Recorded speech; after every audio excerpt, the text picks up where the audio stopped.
আমাদের এই বেলটা আজকে 50 বছর ধরে কিন্তু এখানে আছে। আজকে 50 বছর, অর্থাৎ পাকিস্তানের আমলে কিন্তু এই বেলটা এখন বৃষ্টি হইলে বা মেঘ বৃষ্টি হইলে বা বন্যা হইলে কিন্তু এখানে মাছ ধরা হয়। অনেক মাছ এখানে কিন্তু উঠে। এই যে আপনারা তো দেখতে পাচ্ছেন দর্শক, এই যে বেলটা পড়ে রয়েছে, এই বেলটা আজকে 50 বছর ধরে কিন্তু এই বেলটা এখানে আছে।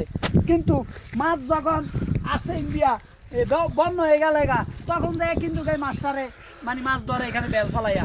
আপনারা দেখেন, আমি এই যে বেলটা দেখাইতেছি, এই যে বেলটা ধরে রাখছি, বেলটা কিন্তু খুব ফুক্ত আছে। 50 বছর হইলেও কি গো, বেলটা এখনো ফুক্ত আছে। তবে আরো 50 বছর যত সম্ভব যাইতে পারে। আপনারা এই যে দেখেন বেলটা, আমি আপনাদেরকে টুইটা দেখাই। এই যে দেখেন, এই যে বেলটা কিভাবে, এই যে এইভাবে টান দিলে এর পরে অন্তর জাল নাই, জাল এটা দিব যখন মেঘ বৃষ্টি আসবে তখন এটা জাল দিব। আপনারা দেখেন, এই যে দর্শক, এই যে দেখেন আমার এই যে বেলটা দেখেন, 50 বছর ধরে এই বেলটা কিন্তু ফইরে রয়েছে। কিন্তু এখন পানি নাই, অতএব এটা শুকনো মৌসুম। এই যে বন্যা আসবে, বন্যা আসলে কিন্তু এখানে আবার পানি যখন যাবে তখন আপনাদের এই বেল ফালাইবো, বেল ফালাইলে আর মাছ ধরা হইব।